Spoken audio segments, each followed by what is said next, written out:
Boa noite, pessoal.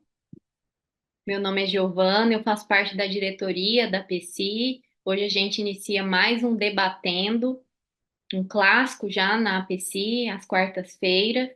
Hoje com um tema super quente, tanto para os controladores de infecção, quanto para os colaboradores que trabalham em CME, em endoscopia. Um assunto que gera muita dúvida, então acho que a gente vai ter bastante o que comentar aqui hoje. E hoje a gente traz duas convidadas super especiais para falar sobre isso com a gente. A primeira parte do Debatendo vai ser sobre o controle da água, como fazer. E a enfermeira Ana Flávia vai falar um pouquinho para a gente. A Ercília vai fazer a apresentação da convidada. E a segunda parte vai ser sobre controle de qualidade da limpeza, o desafio. Então, a gente quer que seja um bate-papo para que a gente consiga discutir bem o que são os principais desafios desses processos. Então, meninas, fiquem muito à vontade para que a gente faça da forma mais confortável possível, e a gente consiga aí sanar um monte de dúvidas que muito provavelmente vão aparecer no chat, e aí depois eu e a Ercília vamos moderando esse debate, vamos fazendo as perguntas para vocês. Vou pedir para a Ercília apresentar a nossa primeira convidada. E acho que antes de começar a apresentação, a gente gostaria de agradecer nosso patrocinador, né, a CNPH, por apoiar o Debatendo um APC, tá? Então, como a Giovana já trouxe, então, a primeira palestra será sobre o controle da água, como fazemos. E para ela, a gente tem a enfermeira Ana Flávia Michelin, que é especialista em prevenção de controle de infecção pelo Hospital da Clínica da Faculdade de Medicina da USP. E vamos embora. Pode ir com você, Ana. Boa noite. Vou compartilhar aqui.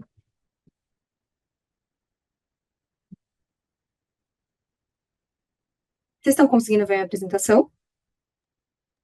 Consigo Ó, ó, sim. Sim? perfeito, Deixa eu só começar aqui, peraí. Prontinho? perfeito. Bom, eu queria primeiro dar boa noite a todos e eu queria agradecer o convite, agradecer a Giovana, agradecer a Ercília. E hoje trouxe aqui para vocês, né, um pouquinho sobre o controle da água, é, tanto potável quanto dos endoscópios, e como fazer esse controle, tá? Bom, então, o ambiente hospitalar, ele consome uma grande quantidade de água, por diversos procedimentos que são realizados nesse ambiente. Então, entre eles, higiene pessoal de pacientes, acompanhantes, profissionais de saúde, higiene das mãos, preparo de alimentos, higienização do ambiente das instalações, lavanderia, procedimentos como, por exemplo, a hemodiálise e reprocessamento de materiais e equipamentos, como, por exemplo, o endoscópio. E qual que é a importância do controle da qualidade da água no ambiente hospitalar? Então, a água hospitalar contaminada, ela consequentemente contamina os dispositivos que estão relacionados a ela e podem servir como reservatório de patógeno e levar a surtos e infecções graves. A água contaminada ela pode introduzir micro-organismos nos endoscópios, comprometendo a desinfecção e aumentando o risco de infecções. São inúmeros os fatores que tornam o ambiente hospitalar mais propício para surtos, então, sistemas de água grandes e complexos, esses sistemas podem levar à estagnação de água, à queda de pressão e até redução do desinfetante ao longo do sistema. A temperatura da água também pode favorecer o crescimento microbiano, porque a temperatura da água que é confortável para os nossos pacientes também é confortável para os micro-organismos, né, para a proliferação deles. E nesse ambiente a gente tem uma grande população vulnerável, que são os pacientes graves, invadidos, e os imunodeprimidos, né, os transplantados, os oncológicos. E quais são os principais micro-organismos transmitidos pela água no ambiente hospitalar?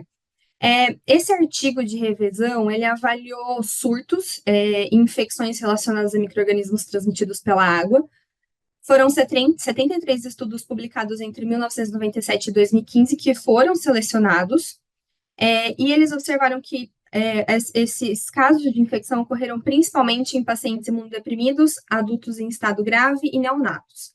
Então, os principais micro-organismos identificados foram a legionela, os bacilos gram-negativos, e aí, como exemplo, Pseudomonas, Stenotrofomonas, Acinetobacter e Burkholderia, as micobactérias não tuberculosas, vírus em menor frequência, né, mas também ocorreu, por exemplo, o norovírus, e fungos, como Aspergillus, Fusarium, Tricosporo.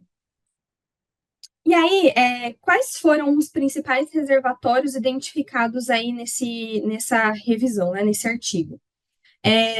Por exemplo, para banheiras de imersão ou banheiros, né, a Pseudomonas e a Legionella foram encontrados nesses casos. Também houve a identificação de Legionella em fontes decorativas dentro do ambiente hospitalar. Houve identificação de Burkholderia no sistema de diálise, Stenotrofomonas nos aeradores das torneiras, Pseudomonas aeruginosa multiresistente no sistema de água do hospital, Fusarium também, né, no sistema de água, Mycobacterium avium também no sistema de água, a Legionella em gelo e nas máquinas de gelo, e o Mycobacterium avium na água potável também dos serviços de saúde. E quais são as vias de transmissão desses micro-organismos? Então, eles podem ser transmitidos de diversas formas, como, por exemplo, contato direto com a água através do banho, hidroterapia, imersão em banheira, ingestão de água, contato indireto através dos dispositivos médicos que foram reprocessados por essas águas. Os profissionais de saúde também são disseminadores de micro-organismos, né, quando não higienizam as mãos.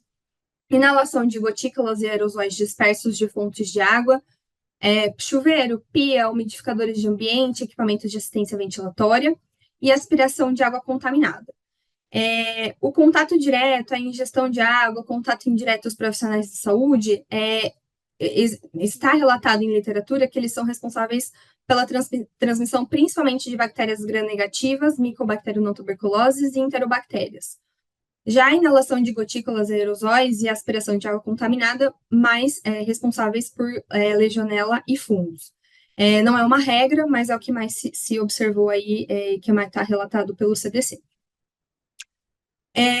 E são diversos os surtos relatados na literatura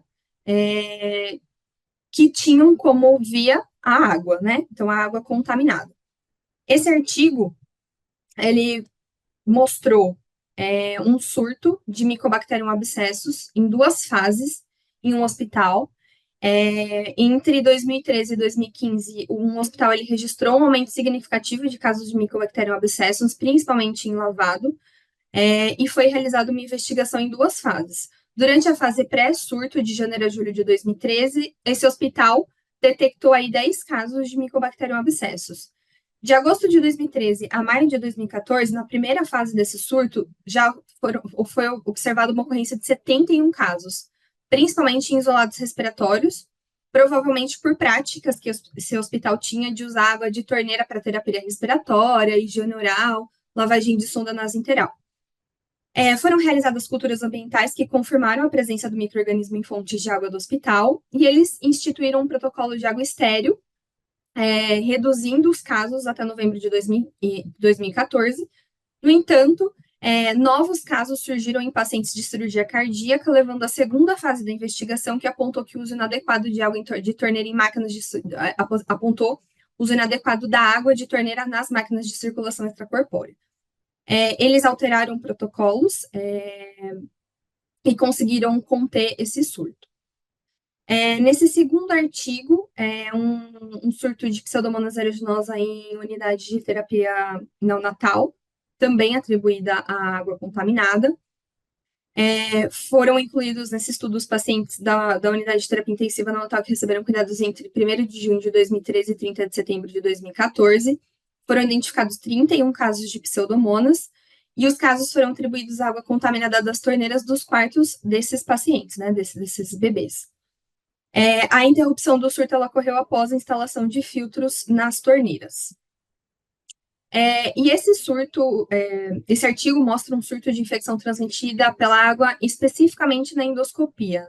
Esse surto de legionela, foram 3 casos de legionela em um serviço de 300 leitos em junho de 2000, associados ao ecotransesofágico. Esse era o único fator de risco aí desses 3 pacientes. O enxágue da desinfecção, então a água final, né, de enxágue dos aparelhos, ela foi utilizada de uma torneira sem filtro. Então, existiam 2 torneiras na área de desinfecção, uma com filtro, outra sem filtro, e a enfermeira dessa área acabou se confundindo e acabou utilizando a torneira sem filtro para enxágue desses endoscópios, e as amostras de água dessa torneira apresentaram crescimento de legionela. Eles melhoraram a coloração da água, colocaram o filtro na torneira e enviaram os aparelhos para a CME para desinfecção, e o surto foi controlado. E como e quando fazer o controle da água? Então, a legislação nacional, através da resolução, né, da RDC 63 de 2011, ela nos orienta que o serviço de saúde ele deve garantir a qualidade da água necessária ao funcionamento das suas unidades, ele deve garantir a limpeza dos reservatórios de água a cada 6 meses, e ele deve manter um registro de capacidade de limpeza periódica desses reservatórios de água. E aí, como que a gente garante essa qualidade de água que é exigida aí nessa RDC? A gente tem a portaria 888, que foi originada, na verdade, da portaria número 5, de 2017, que dispõe sobre os procedimentos de controle e de vigilância da qualidade da água para consumo humano e os seus padrões de potabilidade. Ela foi alterada em 28 de setembro do mesmo ano. O artigo 44, inciso 3º, foi alterado, eles retiraram a obrigatoriedade de medição do pH, e essa é a nossa legislação aí vigente.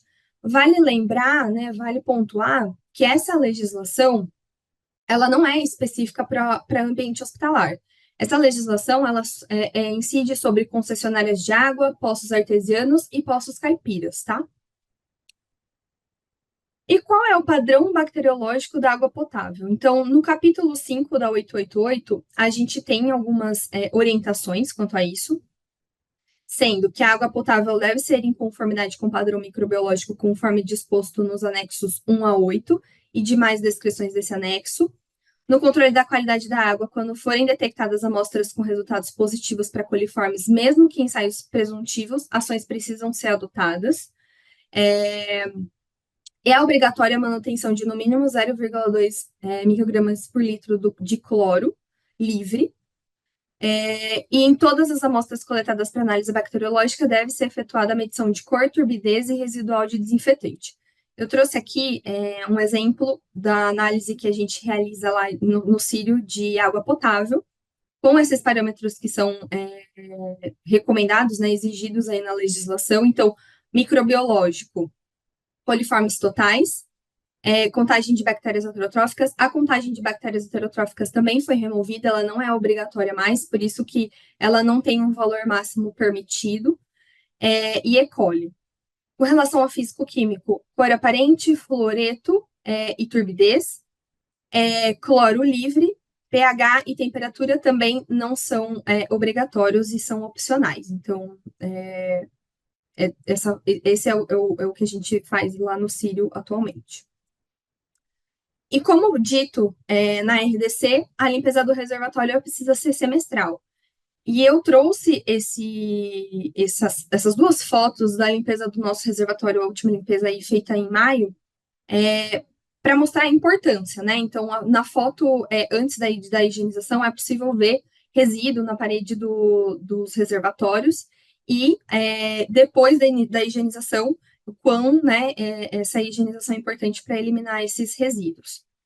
Outra coisa que é interessante é que no nosso laudo, no nosso caso, eles também colocam as observações com relação à estrutura, impermeabilização e tampas, se são necessários realizar algum ajuste nesses itens. Então, se esses itens estão normais ou se eles precisam de alguma intervenção, de alguma manutenção.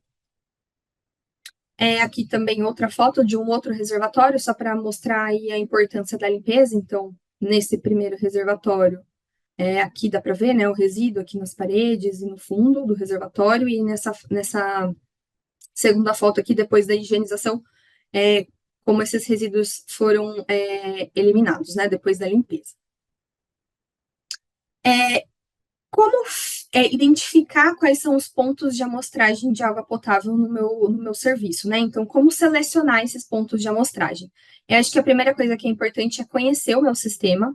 Então, conhecer de onde vem a minha água, conhecer quais são os meus reservatórios, conhecer se esses reservatórios eles estão interligados, se eu tenho contingência no caso de alguma parada de abastecimento, e até para análise da água desses locais.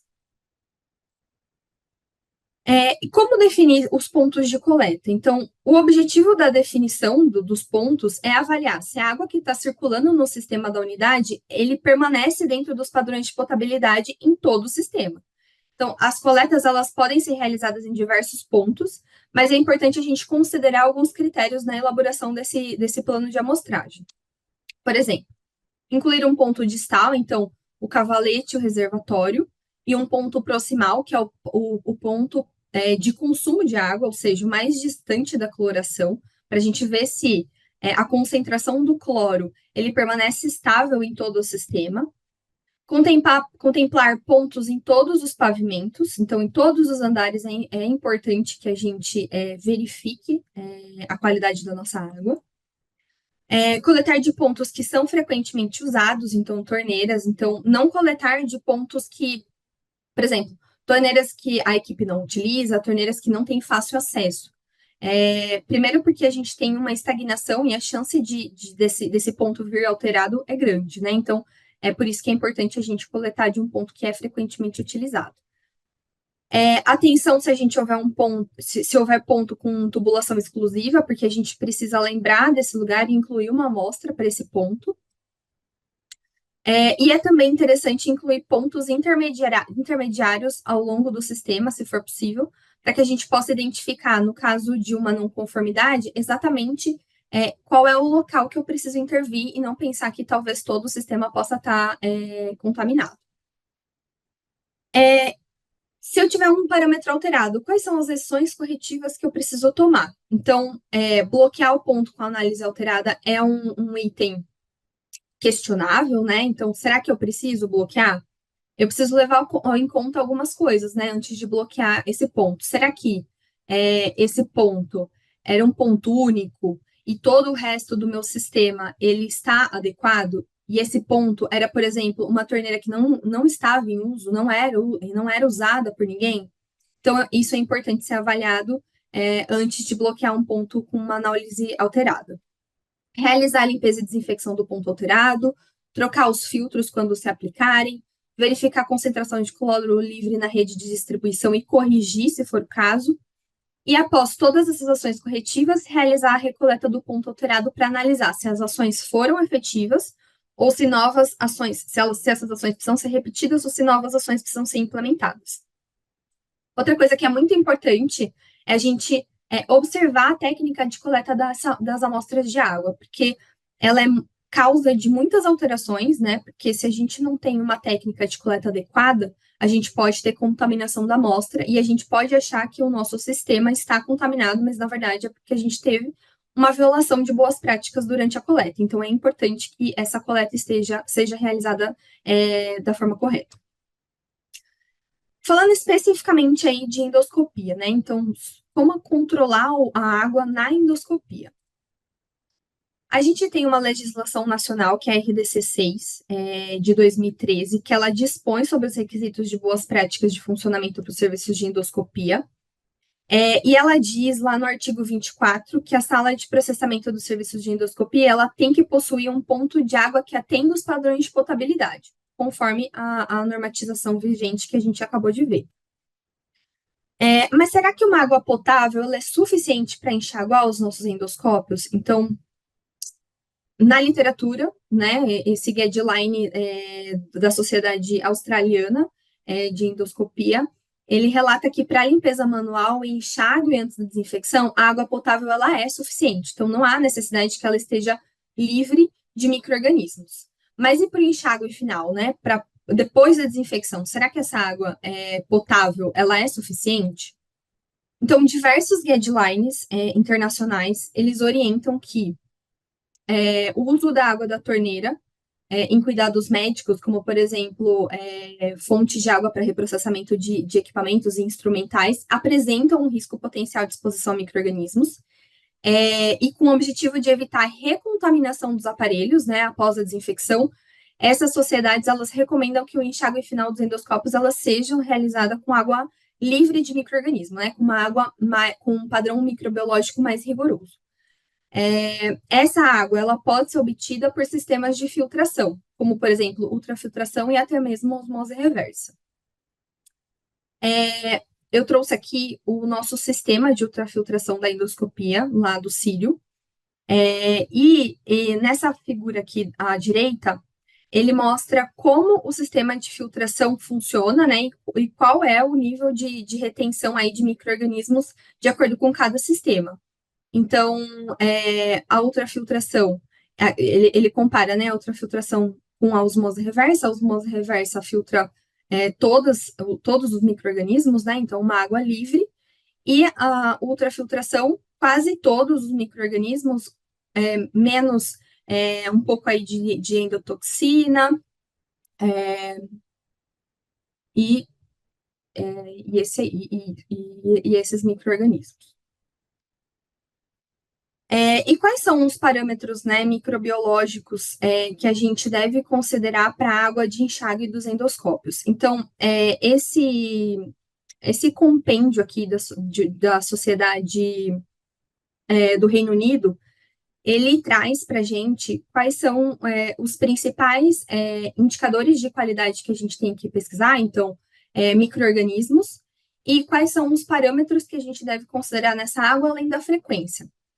Então, para a contagem de bactérias total viáveis, que são as bactérias autorotróficas, ele recomenda que essa coleta seja realizada semanalmente, e assim que os resultados estiverem estabilizados, a gente pode aumentar e espaçar essa coleta.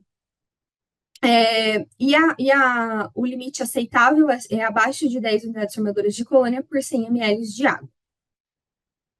Outra coisa que ele recomenda que seja coletado, né, outro micro-organismo de significância é a Pseudomonas. Trimestralmente ele recomenda essa coleta, e ele recomenda que não haja a identificação de Pseudomonas em 100 ml de água. Então, nós temos que ter ausência de Pseudomonas no sistema. Outra coisa também que ele recomenda que seja coletado é a micobactéria, né, a não tuberculoses, também de forma trimestral, também com ausência de identificação desse micro-organismo em 100 ml de água. Então, não é tolerada a presença de micobactéria no sistema. Além disso, também, ele recomenda a coleta de endotoxina, abaixo de 0,25 unidades, e ele também recomenda que abaixo de 0,25 pode ser considerado para procedimentos que adentram sítios estéreis, mas que, por exemplo, para endoscópios, seria tolerado abaixo de 30, tá? Unidades por ml. Outra coisa que ele recomenda com relação à frequência é não realizar a endotoxina de forma rotineira, né? Então, ele recomenda que seja feita uma medida e que, se essa medida estiver adequada dentro dos parâmetros recomendados, que essa próxima coleta seja realizada daqui a um ano, tá? Então, que não seja feita aí mensalmente ou em frequência menor. Esse guideline da Sociedade Australiana de Endoscopia também tem uma recomendação de qualidade de água, e eles recomendam aí também para bactérias heterotróficas, né, os micro-organismos viáveis, abaixo de 10, ou abaixo ou igual a 10 unidades formadoras de colônia para 100 ml, Pseudomonas aeruginosa e Mycobacterium não detectados, ambos não detectados, e endotoxina abaixo ou igual a 30 unidades por ml. E a frequência mensal dessas coletas. Com relação ao ponto de amostragem para o sistema de filtração, então, os pontos que são mais recomendados que sejam realizadas coletas é pré-filtração, e aí a gente já está falando da água potável, né?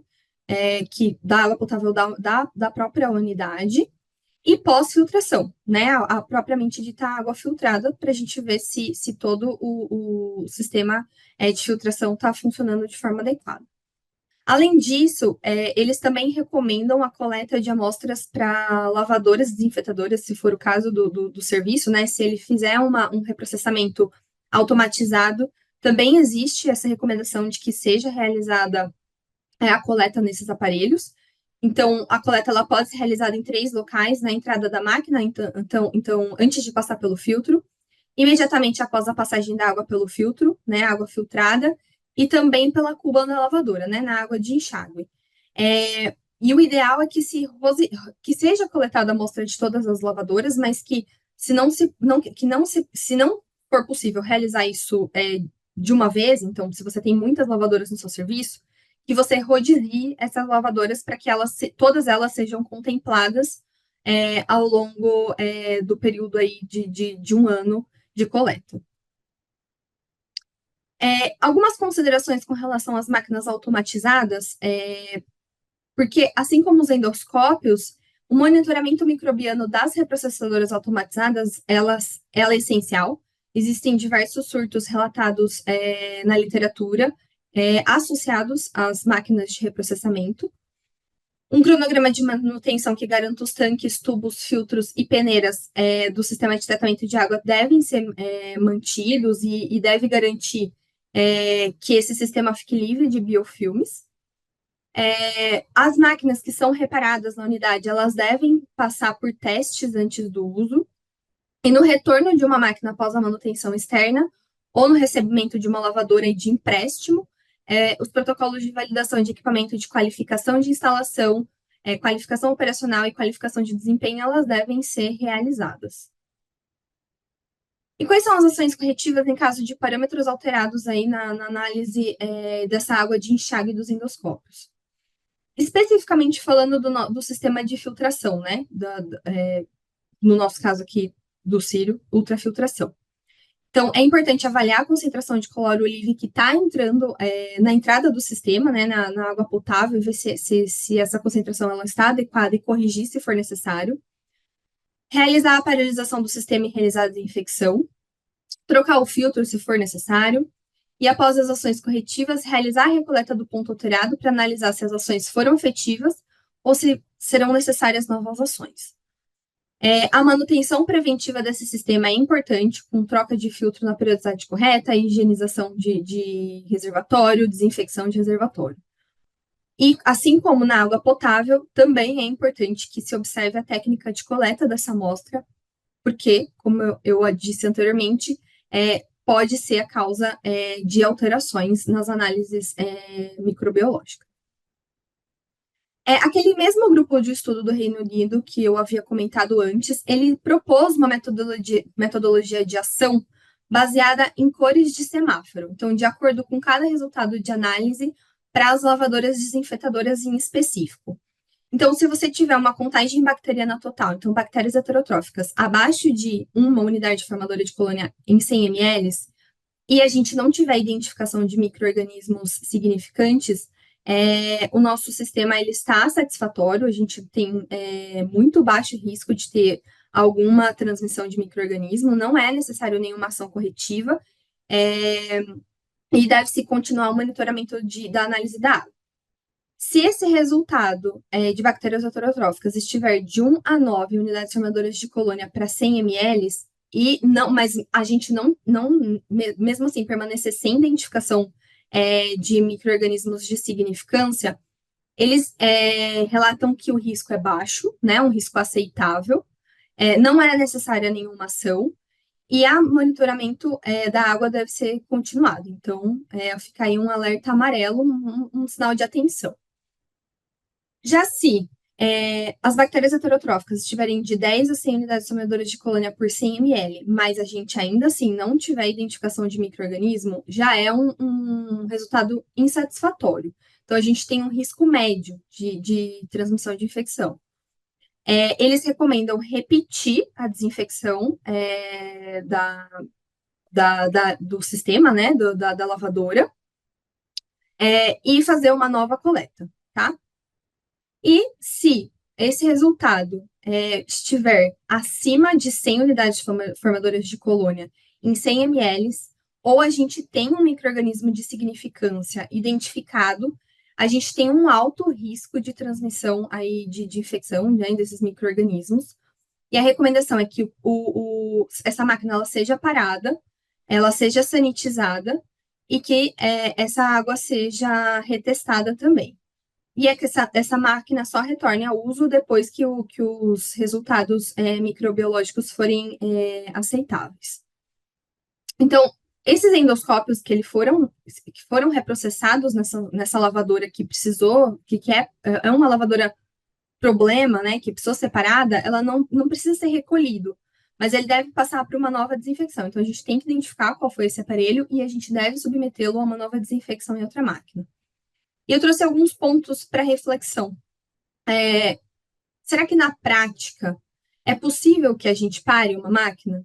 Na prática diária dessa unidade? A gente consegue parar uma máquina de desinfecção? Quais são o que a gente vai ter de impacto parando essa máquina? É possível parar o sistema por completo? Então, se a gente tem um parâmetro alterado lá na máquina, nos filtros, né, na ultrafiltração, por exemplo, é possível que a gente pare todo esse sistema de abastecimento? É necessário que a gente pare todo esse sistema? E os pacientes? O que fazer com os pacientes que foram submetidos a esses aparelhos que foram reprocessados nessa água aí que não atendeu aos padrões exigidos? Era isso que eu tinha para dizer hoje e obrigada. Muito obrigada, excelente apresentação, Ana. Fica aqui com a gente que daqui a pouco já tem várias perguntas para você no chat, tá bom? Até Ótimo. porque é um assunto bem polêmico, né? Uhum.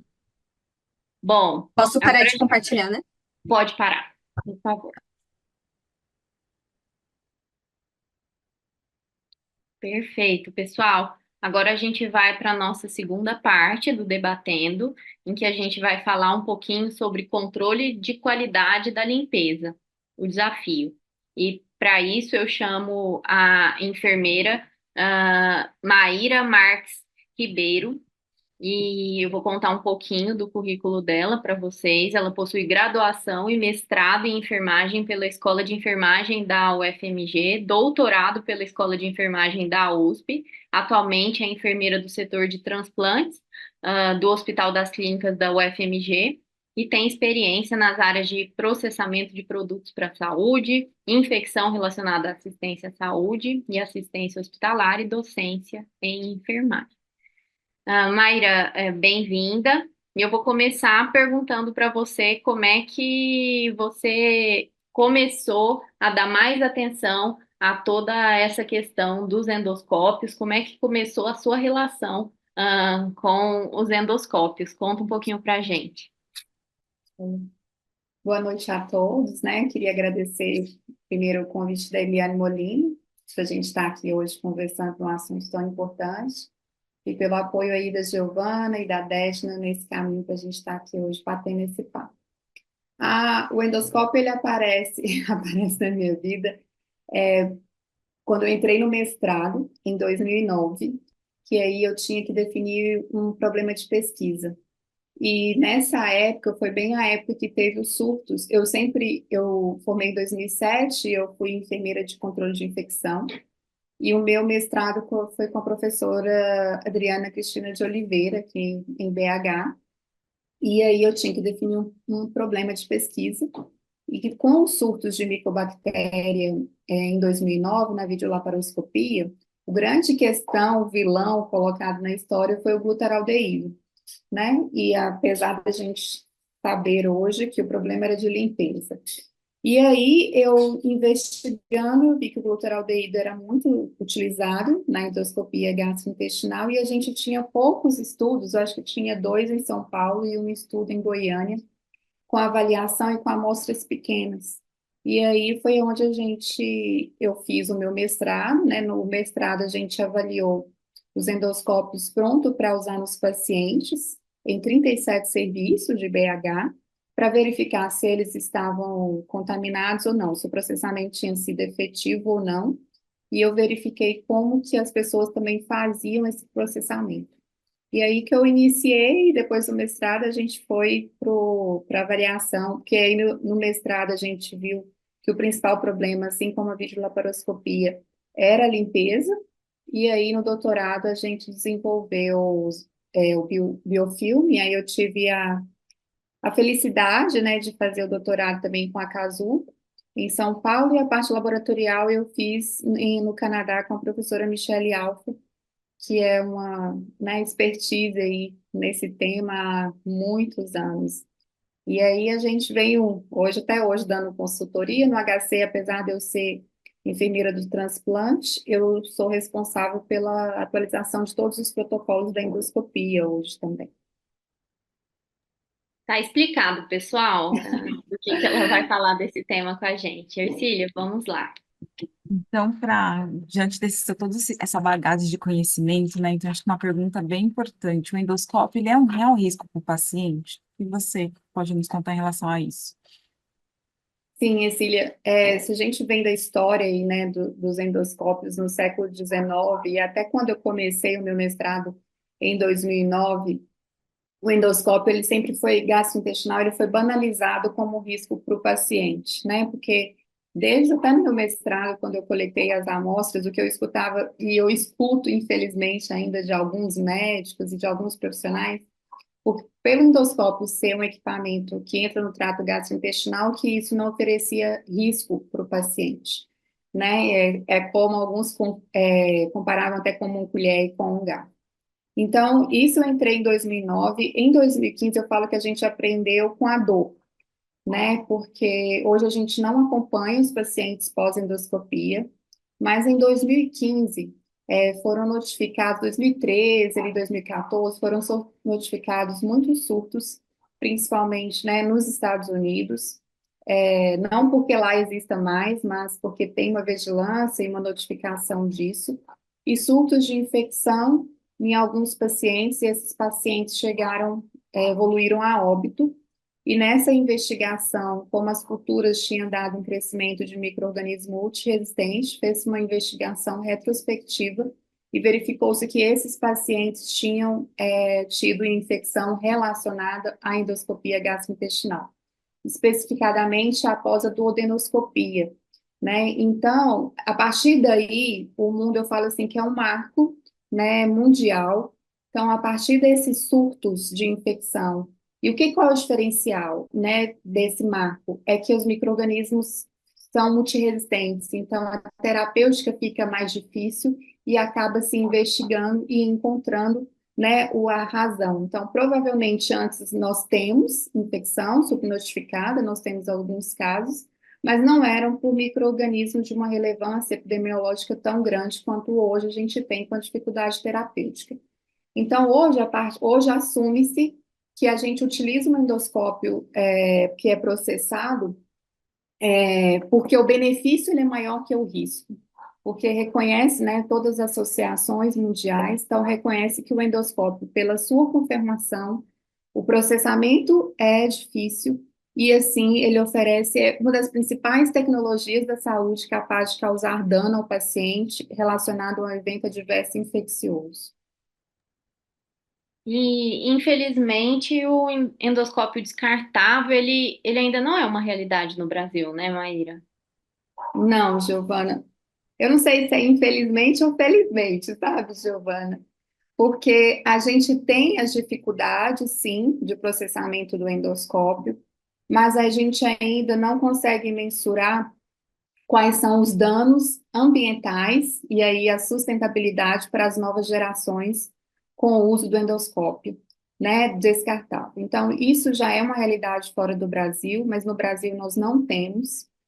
Agora no evento da SOBEC, que foi semana passada, a professora Michele Alfa também abordou sobre isso, e existem alguns estudos já avaliando a questão da custo-efetividade aí dos endoscópios descartáveis. Então, verifica-se que para algumas clínicas, as clínicas que realizam poucos procedimentos e às vezes alguns procedimentos que sejam de maior risco, como as duodenoscopias, talvez teria maior indicação. Mas a gente ainda no Brasil, a gente tem o processado e provavelmente não serão substituídos completamente, mas assim como os cistoscópios, que em alguns serviços já são utilizados no Brasil, descartáveis, talvez por grandes centros, por centros que têm, né, uma maior condição financeira, isso será utilizado para os procedimentos de maior risco. Mas a nossa realidade hoje mundial ainda são os equipamentos processados. Maíra, pensando em legislação, né, eu acho que a Ana Flávia trouxe um pouquinho da RDC 6, que ampara toda a questão de diretrizes sobre o processamento desses endoscópios. Teria mais legislações, guidelines que a gente poderia estar nos consultando, nos apoiando para construir a rotina, para acompanhar, para monitorar? Sim. Sim, a gente tem essa legislação, mas já que já está precisando atualizar, né, 2013, então já se passaram 11 anos, mas foi um grande marco na endoscopia, porque a gente não tinha uma legislação, né, que específica para endoscopia.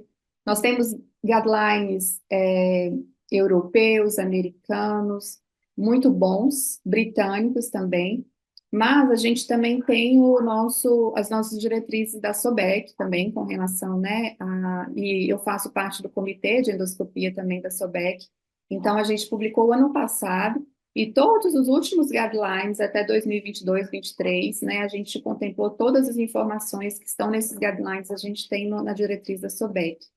E a gente também construiu um e-book também, pelo comitê, que a gente também, o e-book já é um manual de bolso, para a gente ter, que a gente consegue construir, né, umas melhores práticas aí no nosso processamento dos endoscópios.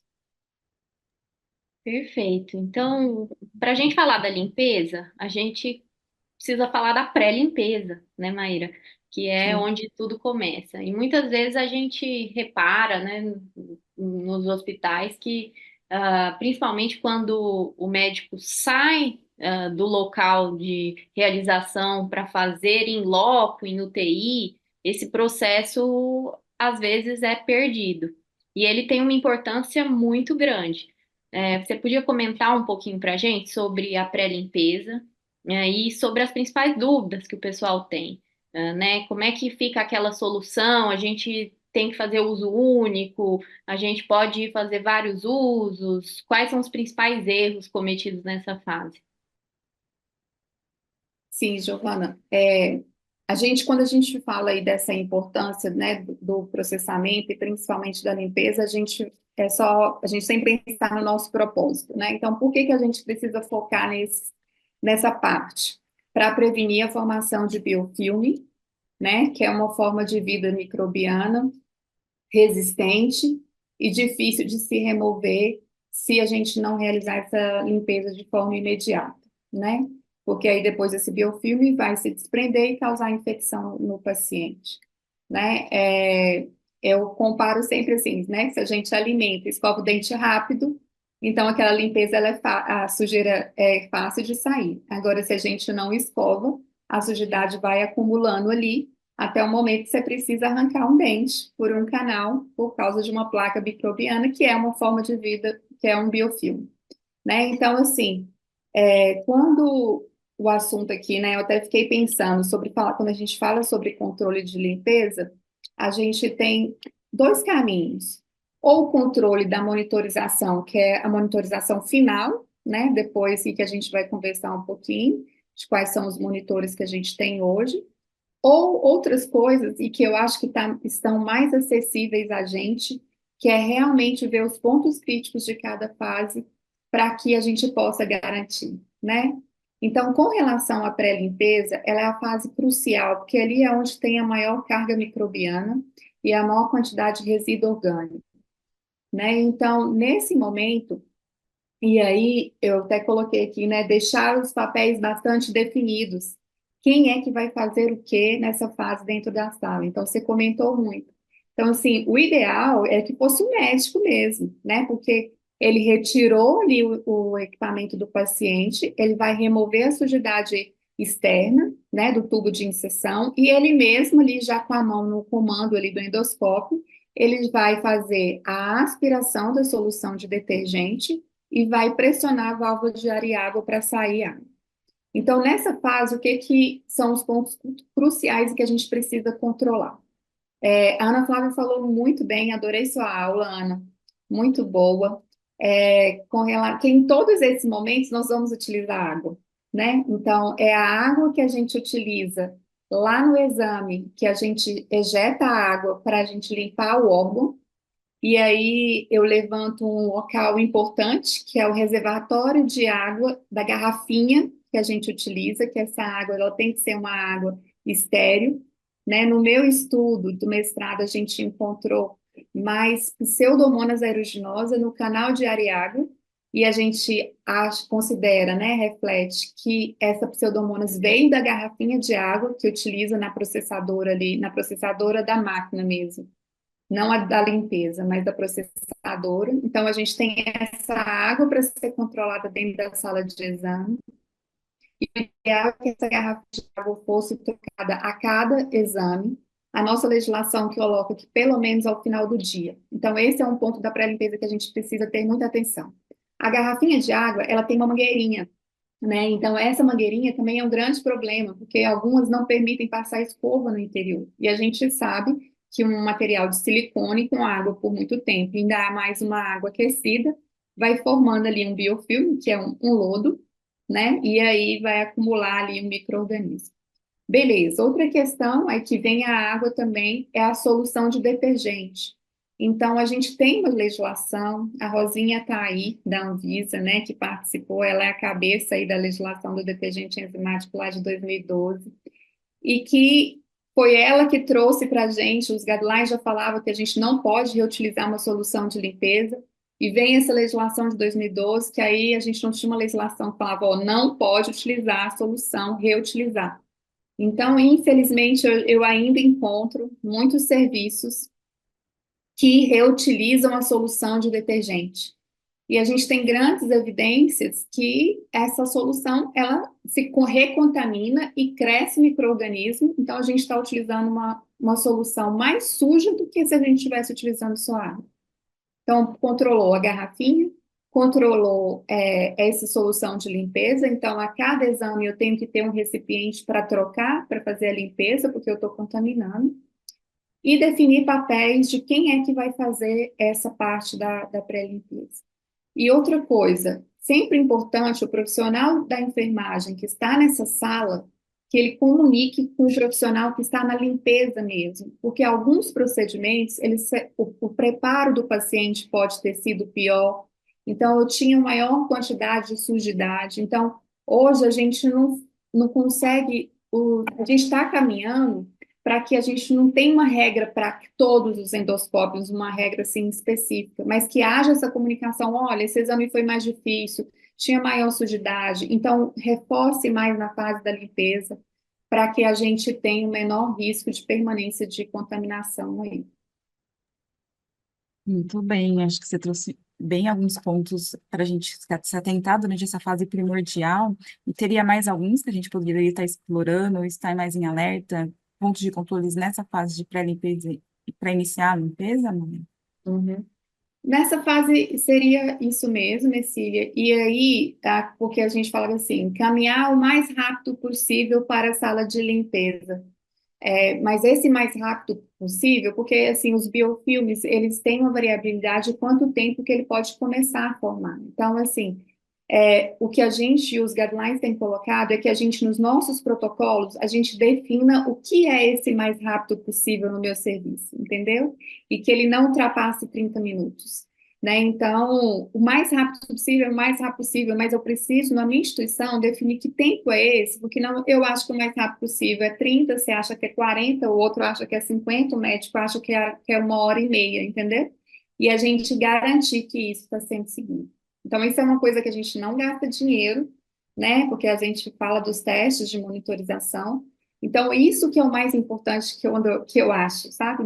Quando a gente fala de controle, a gente não ficar querendo, Maíra, eu não consigo fazer teste ATP porque eu não tenho dinheiro, que não sei o quê. Se a gente segue, controla essas coisas, né? Que a gente já sabe, ó, há séculos e às vezes não executa, é muito mais seguro para o meu paciente.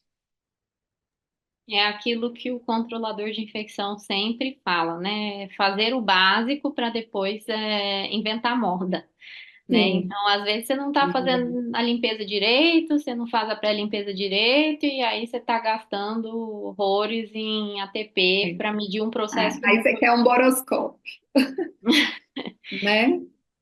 Bom, mas aí fizemos a pré-limpeza, né? E vamos para a limpeza. E na Isso. limpeza também a gente tem muita dúvida em relação à solução, em relação a método. Então, para começar a polêmica, né? É manual ou automatizado? O que que é melhor? E se eu faço um, eu excluo o outro? Então, isso gera muita dúvida nas pessoas. Sim. Então, eu fui para minha sala de limpeza, né? Porque antes era permitido que serviços menores fizessem a limpeza dentro da sala de exame, isso não é permitido mais, então a gente precisa de uma área para o processamento. Cheguei na área de limpeza, então a primeira coisa é a realização do teste de vedação. É outra coisa que eu preciso controlar também, que nem todo serviço faz, né? É o meu teste de vedação que vai garantir que eu não tenho ali nenhuma alteração de integridade e que eu não vou danificar. E além disso, alteração de integridade nos canais são locais onde sujidade pode acumular, né? Então eu preciso fazer a cada exame. Com relação à solução que eu utilizo, então muita gente acha que eu tenho que é obrigatório. Nossos manuais anteriores aí, acho que antes de 2010, tinha que era obrigatório usar o detergente com enzima. Então hoje vocês vão ver que todos os manuais e guidelines colocam o detergente uma solução de limpeza que seja compatível com o meu endoscópio. Então, seja ele com enzima ou sem enzimas. No meu mestrado, por exemplo, no meu doutorado, eu testei um detergente com enzima, um sem enzima e um de pH neutro e um de pH alcalino. Todos eles que são compatíveis com o endoscópio, tá? Mas o endoscópio ele tem uma peculiaridade que na limpeza eu tenho que ter uma solução de limpeza que eu possa diluir no maior quantidade de água, porque eu vou precisar imergi-lo na solução durante o processo. Então eu não posso utilizar um detergente de cozinha, né? E chega e fala, Maíra, eu comprei um, mas o fabricante não me fala quanto que é que eu tenho que diluir. Eu falei, então não é compatível para o endoscópio, tá? Então, solução de limpeza compatível. E compatível com o endoscópio e com as minhas práticas, porque se meu detergente pede para emergir em 8 minutos, eu vou ter que emergir em 8 minutos, né? Você não vai criar suas próprias regras. Se fala numa temperatura de 40 graus, então eu preciso mensurar essa temperatura de 40 graus. Então, sempre na compra, na escolha do detergente, verifique, além de se ele é compatível com o endoscópio, mas também ele ser compatível com as suas práticas, porque a gente tem uma diversidade muito grande no serviço, tá? Tem uma solução e a outra questão agora, como que eu preencho os meus canais? Isso é uma grande dificuldade, hoje eu falo no nosso mercado nacional. Todo endoscópio, ele vem com um adaptador para a gente preencher os canais e que garante que todos os canais foram preenchidos. Só que esse adaptador, ele requer um esforço manual muito grande pelo profissional. Mas se eu não tenho nenhum outro método, se eu não, né? E aí já a sua pergunta, tem como eu já ir direto para a minha máquina automatizada? Não, né? Eu preciso passar pelo método manual para depois ir para o método automatizado. Então, com relação ao preenchimento, ou é o adaptador, uma outra opção que é utilizada muito no Brasil são as pistolas. Só que a pistola, eu até debati, conversei, já tinha conversado com a professora Michele em 2015, quando eu fui fazer meu projeto de doutorado, e agora eu tornei a conversar, e ela viu a nossa realidade. As pistolas, A gente tem hoje uma grande dificuldade de ter, pelo fabricante, qual é a pressão máxima que eu posso exercer dentro do meu canal. Então, nem todo protocolo do fabricante está escrito, então eu preciso verificar com o meu fabricante do meu equipamento qual é a pressão. Alguns serviços adotam uma pressão de 2,5 bar. Outra questão, a pistola ela tem que encaixar, algumas têm uma borracha de silicone, que ela encaixa realmente, veda na hora que eu coloco ali na válvula de ar e água de sucção biópsia. Por quê? Ali eu tenho um risco ocupacional, é isso que a doutora Michele Alfa coloca também, sabe? Pontuação. Eu tenho um risco ocupacional muito grande de respingos, né? E além disso, eu tenho que ter um cuidado para proteger a ponta distal, porque quando eu faço uma pressão no sistema que é aberto, eu estou aumentando o risco de contaminar o profissional e o ambiente com alta carga microbiana e de resíduo orgânico. Então, a pistola tem que ter muito cuidado com relação a isso. Eu tenho conversado muito com os fabricantes e é bom que cada serviço aí também converse e peça. Fora do Brasil, a gente já teve no Brasil, mas por falta de uso, de compra, parou de ser comercializado, que são pequenas bombas, não é uma processadora, é uma pequena bomba de um custo mais baixo, que eu com o sistema fechado, ela circula água, ar e detergente dentro do meu canal. Isso que hoje seria o mais adequado para a gente estar utilizando por otimização de tempo e de esforço físico, tá? Outra coisa que a gente precisa na limpeza são as escovas. Mais uma coisa para a gente controlar e que a gente fala, gente, as escovas têm que ser do diâmetro do canal, né? E assim, eu vou te falar que eu conheço um serviço que tem escovas de tamanhos diferentes, por exemplo, para coluna e para gastro, né? Então se eu tenho um canal diferente, eu uso uma escova pequenininha, as cerdas não tocam na superfície do canal. Então, eu não estou friccionando nada, só estou passando a escova lá dentro e não está tocando na parede, não está friccionando nada no meu canal, né? E outras escovinhas também menores que a gente usa para friccionar o local da válvula de ar e água também e de sucção biópsia, que é muito importante. Então, na limpeza, teste de vedação, garantir o meu preenchimento. Se eu não tenho pistola, eu tenho que usar adaptador. Se eu uso pistola, eu tenho que garantir e ter cuidado com o risco ocupacional. E para friccionar, eu tenho que ter escova de tamanho adequado e com equipamento também imerso na solução, que a gente está trabalhando com equipamento muito grande, muito longo, que se eu levanto ele para friccionar, na hora que eu estou friccionando e com a cerdinha desse tamanho, de 2, 3 centímetros, eu não tenho solução na cerda e eu não estou friccionando o meu canal. Beleza, terminei aí, limpeza não termina aí, né? Eu falo, a fricção, ela vem para retirar a sujidade da parede. Só que o que vai remover a sujidade dentro dela, dentro do canal, é o enxágue. E aí vem a qualidade da água, que a Ana Flávia colocou bem, né? Então, nesse momento, a gente pode sim utilizar a água potável, né, para o enxágue. E mais uma vez, eu tenho que garantir que toda a água percorreu no meu canal. E como que eu garanto? Garanto com os adaptadores ou com a pistola, e aí eu até verificar a saída de sujidade visível ali, né? E se a gente tiver essas máquinas posteriormente. Aí eu passo para o método automatizado, que algumas máquinas têm a fase de limpeza, né? E que eu não devo excluí-la mesmo que eu fiz a fase de limpeza manual. Por quê? Lá no início, a gente falou que a gente está trabalhando com equipamento muito difícil de limpar.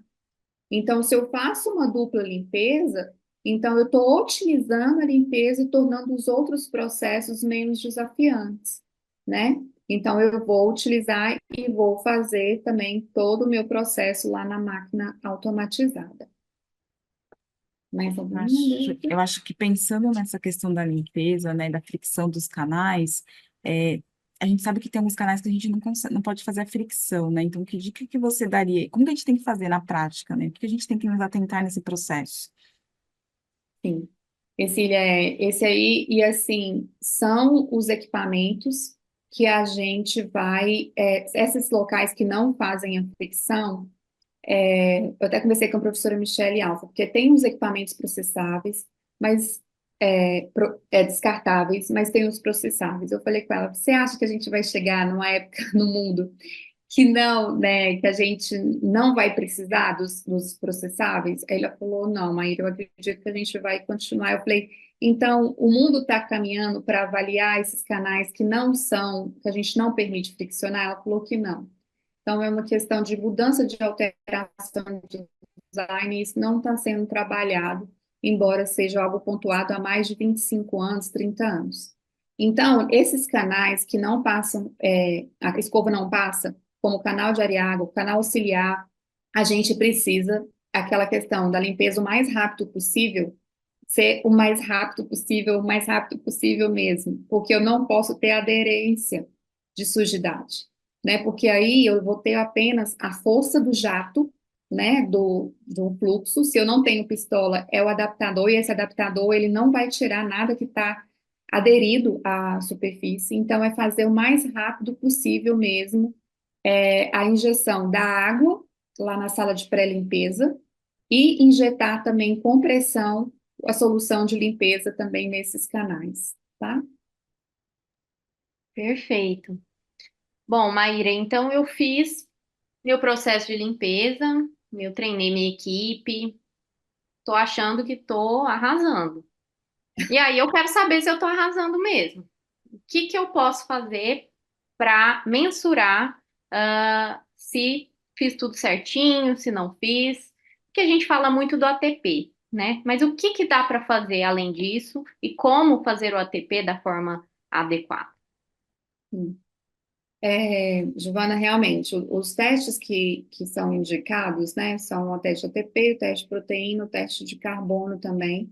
A gente também vê carboidrato, mas aí já seria já nos estudos mais laboratoriais que a gente precisa de equipamento, que é o espectrofotômetro, que a gente geralmente utiliza nas pesquisas. Então, hoje, na prática, a gente faria o teste, né, de ATP, que a gente tem dois pontos de cortes definidos, que é o de 100 unidades relativas de luz por um equipamento, né? Eu não tenho conflito de interesse, mas o que eu tenho conhecimento, a gente tem um equipamento da Ruhoff, que o ponto de corte é de 100 unidades relativas de luz, e um da 3M, que o ponto de corte é de 200 unidades relativas de luz. Então, os dois estudos validados pela professora Michele Alves.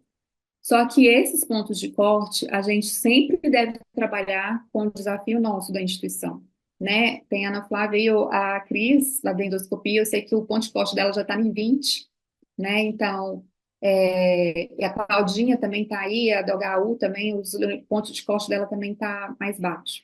A grande dificuldade que as pessoas têm, Maíra, mas eu não tenho dinheiro. Mas comecem, gente, nem que sejam definam estratégias que você consiga fazer um rodízio nos seus equipamentos. E além dos equipamentos, dos profissionais que realizam também, né? Porque o teste ATP, ele é bom que ele te dá o resultado imediato. Então, ele verifica também se eu estou precisando estar mais próxima de um colaborador que está precisando de algum ajuste no meu processo, né? Então, seria isso, né? E os testes de proteína que são mais... a professora Adriana, lá tem a Nayara que está estudando isso, vai estudar agora no doutorado os testes de proteína com as análises também de sensibilidade. Mas o que eu vejo mais prático é isso. Além de fazer o rodízio, a professora Michele também trouxe uma coisa interessante. Então, assim, depois que você avaliou todos os seus endoscópios, depois que você conseguiu avaliar os seus equipamentos, existem alguns equipamentos que eles são mais críticos, como os duodenos, os transesofágicos. Então, assim, esses você precisa fazer os broncoscópios, então eles precisam ser avaliados com maior frequência. Agora, outros endoscópios têm menor risco, né? A gente pode já deixar mais afastado, fazer, né, bimestral, trimestral, mas conseguindo passar e avaliando todo esse processo. Perfeito, acho que nesse modelo de bate-papo a gente conseguiu resgatar o processo todo, né, de uma maneira bem dinâmica. O pessoal está gostando bastante aqui no chat. E já tem várias perguntas, tanto para a Ana quanto para a Maíra. Acho que agora a gente pode tentar atender as perguntas do pessoal do chat, né, Ercília? E Sim. aí a gente vai fazendo para cada uma. Ana, o pessoal está impressionado com o sistema que vocês têm lá no Sírio, em relação à água, viu?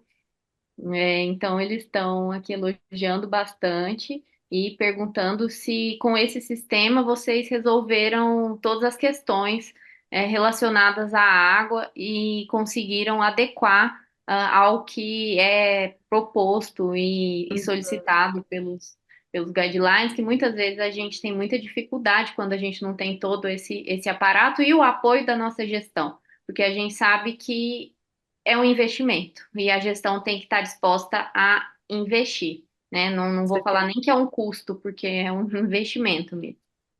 Exato. Sim, então esse sistema de ultrafiltração que a gente tem hoje no Círio, ele atende a esses padrões internacionais. A gente já acabou de fazer, né, a revisão aí desses padrões e mudar a nossa análise de água, e a gente está nessa fase aí de implantação.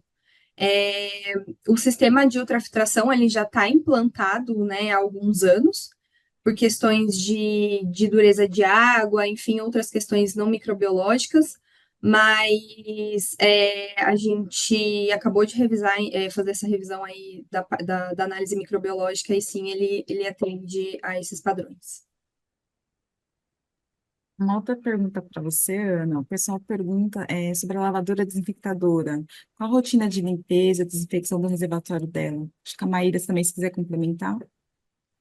É sempre importante a gente considerar, né, a recomendação do fabricante dessa lavadora, o que ele recomenda de rotina de reprocessamento e desinfecção, né, do aparelho. A gente tem alguns guidelines que recomendam a desinfecção diária, mas a limpeza de reservatório e troca de filtro, a gente pode fazer também de forma mensal. Eu não sei se a Maíra quer complementar com alguma outra informação.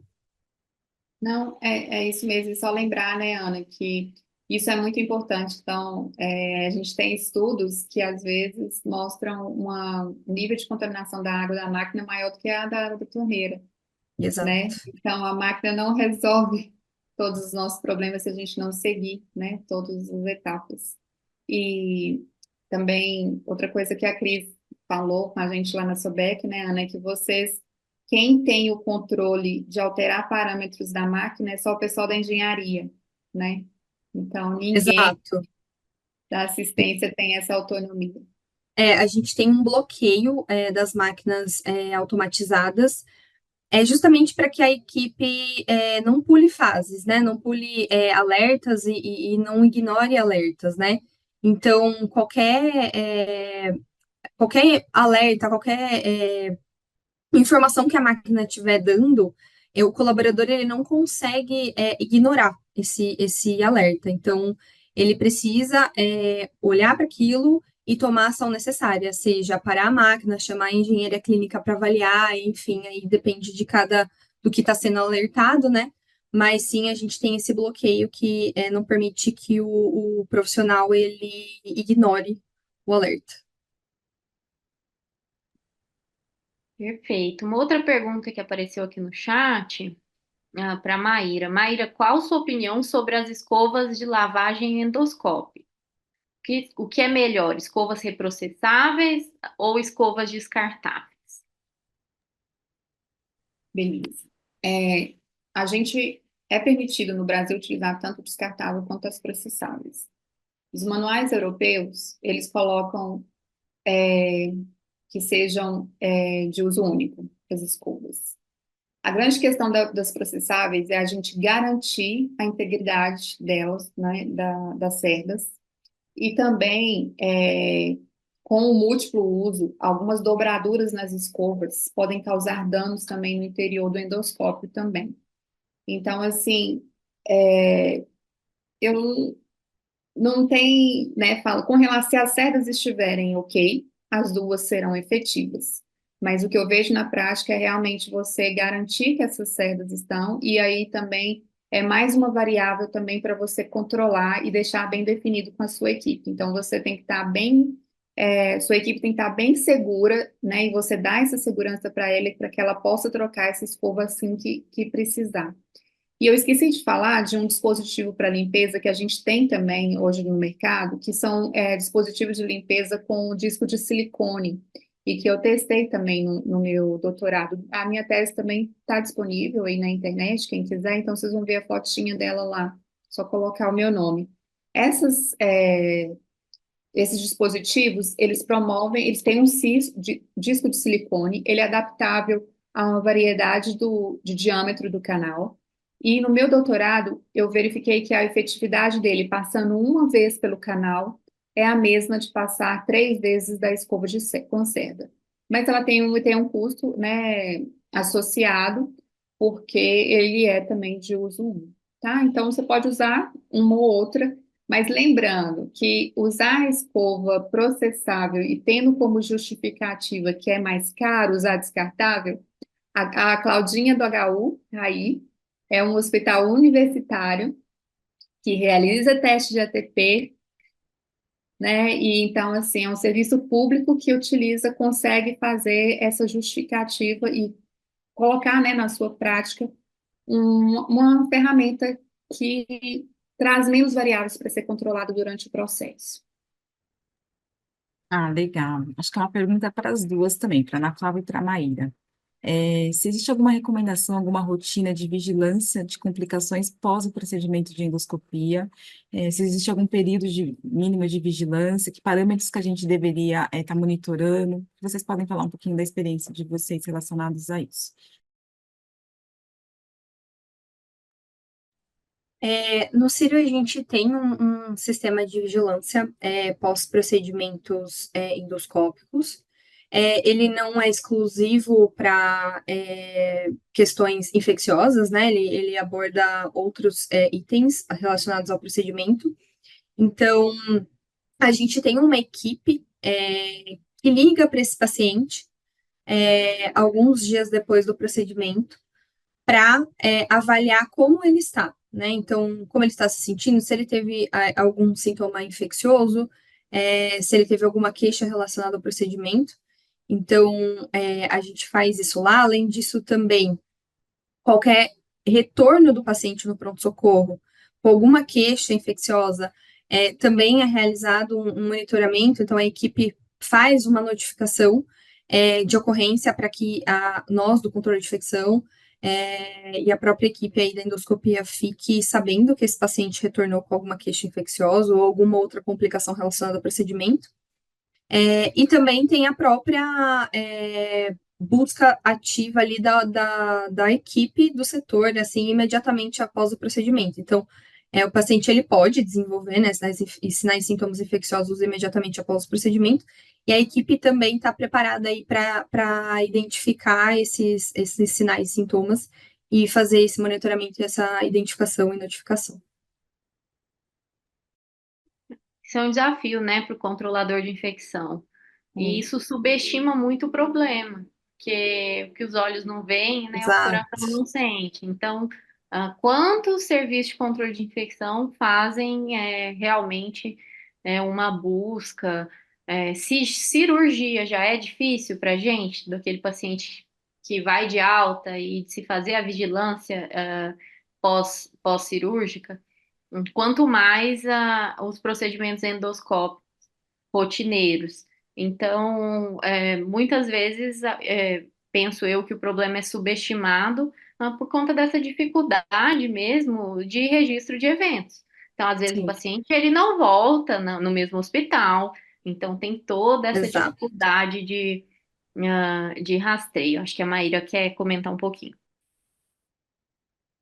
Com relação a isso, realmente a gente não tem hoje uma legislação que obrigue, mas eu sempre falo, né, as nossas legislações, ela já começa que ela é construída para o Brasil todo.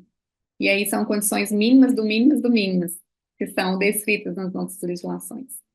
Mas eu tenho falado cada vez mais da importância nossa, que somos enfermeiro de um serviço de endoscopia, e que, né, às vezes o nosso chefe ele não sabe, não está participando das palestras, dos congressos, que acho que o endoscópio é a representatividade dele hoje, né? Assim, no risco para o paciente. Então, somos nós que, com as nossas falas e os nossos conhecimentos, que a gente vai mostrar isso. E eu vou falar mais uma vez da Claudinha, né? Então, que é um serviço, né? É um HUI que não está lá esperando o controle de infecção ligar para os serviços, né? Para os pacientes dela. Então, ela está envolvida nesse processo. Então, eu sei que eu fui de controle de infecção também. A equipe é pequena. Então, se a gente sabe que tem um risco envolvido para o nosso paciente, eu às vezes não consegui ligar para todos, mas eu sei quais são o procedimento de maior risco, né? Como os ecos, as duodemos. Então, de ligar realmente para um paciente, né? Lembrando que é igual a Giovana falou, uma infecção ela pode acontecer daqui 6 meses, né? Porque o paciente ele pode ser colonizado por um micro-organismo multiresistente e depois ter uma infecção por um micro-organismo que ele adquiriu lá na endoscopia que ele fez. E só mostrando aqui que a Claudinha, lá do HU, respondeu aqui que ela teve resultados de ATP menores com o uso de escovas descartáveis, tá?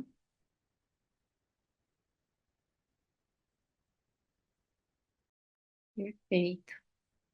Tem uma pergunta aqui em relação a novos detergentes com ações que se dizem bactericidas, parece que foi uma novidade na Sobec, e aí a dúvida é sobre esses produtos.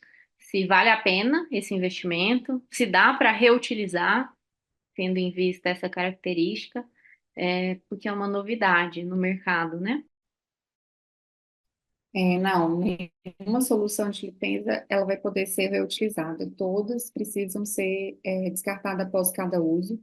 Sim, existe essas soluções de limpeza com ação bactericida, mas não é uma desinfecção de alto nível que exerce, mas ele vai reduzir, sim, a carga microbiana, né, durante a limpeza. Então, vai oferecer um menor desafio para a desinfecção, tá? É, então, o objetivo da limpeza é reduzir carga microbiana e principalmente carga orgânica e inorgânica, né? Então, se é possível você colocar no seu serviço, sim, ele vai reduzir aí a carga microbiana, mas não a orgânica e inorgânica. Muito bem. Maíra, tem mais uma pergunta sobre limpeza, tem uma dúvida. A limpeza do endoscópio, tem que fazer a limpeza do endoscópio depois de seguida da imersão, pelo tempo recomendado do fabricante, e depois eu faço a escovação dos canais, ou faço primeiramente a escovação dos canais, depois eu faço a imersão? Qual que é a sequência? Sim, existe uma discussão sobre isso, mas o meu entendimento é que, né, é a mesma coisa para lavar um prato, uma panela. Se ela tá ali suja, primeiro a gente vai colocar a solução para amolecer, né, ali, e aí depois que a gente vem com o dispositivo de fricção, tá? Então, primeiro imerge, preenche os canais, e aí vem as válvulas também, os acessórios que foram utilizados, deixa o tempo de imersão e depois eu fricciono. E fricciono ainda também com o equipamento imerso na solução. Perfeito.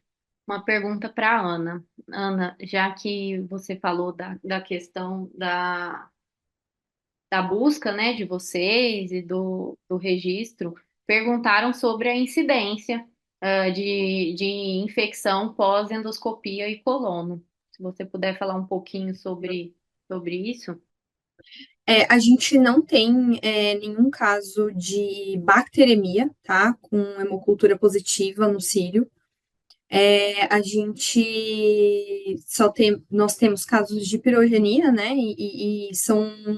É uma incidência muitíssimo baixa, porque a gente faz um número de procedimentos aí mensal muito alto, e esses casos eles são muito pontuais, e então essa incidência aí é muito baixa.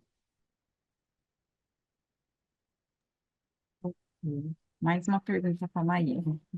Em relação ao controle de limpeza, eles perguntam, na sua opinião, qual o melhor método para controlar o ATP ou o teste de proteína?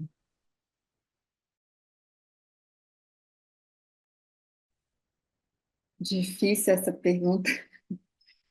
É, a questão é porque A proteína, o que eu vejo um dos grandes problemas hoje é que a análise ela é visual e por colorometria, né? E a gente vai estar avaliando ali só proteína, né? E não avalia também, né, outros materiais. Mas todo teste tem as suas limitações, assim como o carbono só vai avaliar carbono, então é um indicativo, né? E o ATP também, né? ATP também, ele não está presente em todas as moléculas também. Então, vai ser mais questão de preço para você avaliar e a questão também da praticidade no seu serviço, tá? Cada um tem a sua limitação, nenhuma é perfeita, né? A perfeita seria mesmo, nem existe a perfeita, nem a microscopia que a gente teria que destruir também, às vezes tem microscopia que a gente vê micro-organismo vivo, outros não vê micro-organismo vivo, a gente vai ver que tem alguma sujidade ali, assim como os boroscópios, né, que tem se falado muito hoje também. Então, boroscópio, que é uma câmerazinha, é um endoscópio que passa dentro de um endoscópio. Mas também ele não vai me falar o que que é aquilo ali. Você vai ver uma gotícula de água, às vezes, algo que não era para estar ali, algum material que não está ali, mas não é específico. Entendeu? Acho que parte, a gente tem que garantir nosso processo de limpeza como um todo, né? Com a qualidade, com a segurança, cumprindo todas as etapas, né? Se a gente conseguir Sim, garantir isso, acho que sim, é o fundamental, né? é o foco. Tem uma pergunta para a Ana, que fala sobre rastreabilidade. Não é muito o foco, da nossa aula, mas eu achei interessante porque querem saber como é que é a rastreabilidade de equipamentos, no Círio. Como é que vocês conseguem fazer essa busca? E principalmente já que vocês notificam os eventos, como é que vocês procuram saber o que aconteceu depois? Uhum. Todo o nosso processo é 100% rastreável, então, desde que o paciente entre em sala, desde que o equipamento entre em sala, desde que ele é utilizado e que ele vai para a área de limpeza e desinfecção e depois para armazenamento, todo esse processo é rastreável. Inclusive, é rastreável, a gente consegue rastrear qual foi a máquina, em que a desinfecção, foi realizada para aquele aparelho. Então, hoje o nosso processo é 100% rastreável, e aí, a partir da identificação de um caso, né, de ocorrência aí, a gente consegue identificar qual foi o aparelho que ele utilizou, e qual foi a máquina em que esse aparelho passou por uma desinfecção. E qual o profissional envolvido também no processo. Acho que tem mais uma pergunta que também foge um pouquinho do tema, mas acho que é bem polêmica. Ah, você quer falar? Desculpa, pode falar. Não, é só falar da rastreabilidade, né? Porque nem todo serviço vai ter, né, esse serviço aí. Eu falo que o Ciro é nosso primo rico. Mas é um rico que faz muita coisa que não gasta dinheiro, né, Ana, e que busca na segurança. Então, com relação à rastreabilidade, a gente que não tem esse serviço, né, automatizado, então realmente a gente vai gastar tempo manual, né, mas o ideal é que eu saiba pelo menos, né, qual equipamento que foi utilizado naquele endoscópio, aí eu vou ter que ter um caderninho, né, qual equipamento foi utilizado no paciente, então mostrando a série. A gente tem falado muito da importância que as válvulas que são desconectadas durante a limpeza, ela também deve ser específica para aquele endoscópio, porque essas válvulas, e é outro lugar que é importante para a gente falar da limpeza, porque quando eu limpo, eu tenho que pressionar a válvula e introduzir uma escova no orifício que tem nela, porque ali pode acumular sujidade. Então, isso é uma dificuldade, eu sei, nos serviços, mas o ideal é que no protocolo, no e-book da Sobec, a gente colocou até uma fotinha de um serviço que eu faço consulta aqui, consultoria. Então, eu coloco, lavo, coloco no recipiente, identifico ali que aquela válvula também é do endoscópio, daquele endoscópio. Sei que na prática muitos médicos às vezes querem trocar essas válvulas, então a gente tem que caminhar para a gente também ter um arsenal, né, um pouco melhor. E eu sei que o Círio também já está pensando numa forma de identificar essas válvulas também, assim como identifica material na CME específico para aquele tipo de endoscópio. Ok, perfeito. Tem mais uma pergunta que foge um pouquinho do tema, mas eu acho que ela é bem polêmica, né? Que é a questão do uso do álcool para secagem do endoscópio, né? Então, qual que é a recomendação e a sua opinião, né, em relação a esse processo? Ela é polêmica, mas ela está praticamente resolvida agora, esse o álcool. Então, nunca, eu vi que tem uma pergunta aqui um pouco de associação com a limpeza, nunca pós-limpeza, né? Porque o álcool ele é fixador de matéria orgânica, de sangue. Então, nunca, nunca, nunca. A gente tá, se eu uso o álcool depois da limpeza, eu estou fixando mais sujidade na parede. Após a desinfecção, o enxágue da desinfecção, os guidelines americanos, eles colocavam que sim, otimizava a secagem, mas o guideline europeu, ele era proibido o uso do álcool, eles se preocupam muito com o prion, então eles, pela propriedade fixadora do álcool, eles defendiam que não deveria ser utilizado. Mas agora, hoje, né, nos últimos aí anos, está tendo muito enfoque, eu acho que pode ser um outro debatendo, que é sobre a secagem, e aí mostrando, os estudos novos mostram que o álcool 70% ele não otimiza a secagem, tá? Ele, pelo contrário, ele, né, a água sozinha, ela evapora melhor do que o álcool 70%. E a gente entra em questões físicas e também porque dentro do canal, eu não tenho, a professora Michele falou isso, do contato com o ar ambiente, então eu tenho uma maior dificuldade aí de evaporação do álcool. Para que ele otimizasse a secagem, ele tinha que ser numa concentração menor. E a gente não tem disponível no mercado, mas também uma concentração menor, ele tem uma ação bactericida menor. Então, hoje, não precisa ter álcool nos seus protocolos, tá? A secagem aí é um outro processo que ele precisa realmente secar por grande tempo, os armários também, que é outro assunto para outra aula, mas não precisa utilizar álcool. Meninas, perfeito, adoramos. Acho que foi muito rico.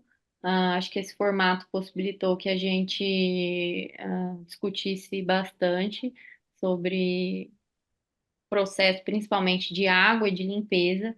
Eu acho que tem muito assunto para a gente falar sobre os outros processos. A gente ficaria aqui a noite toda falando sobre cada etapa. Então, a mensagem que fica para casa é que é um processo trabalhoso, é um processo que tem muitos detalhes e que esses detalhes eles precisam ser bem monitorados, porque não adianta inventar muita moda. A gente precisa fazer o básico, de uma forma efetiva e consistente para a gente garantir a qualidade, do nosso processo como um todo.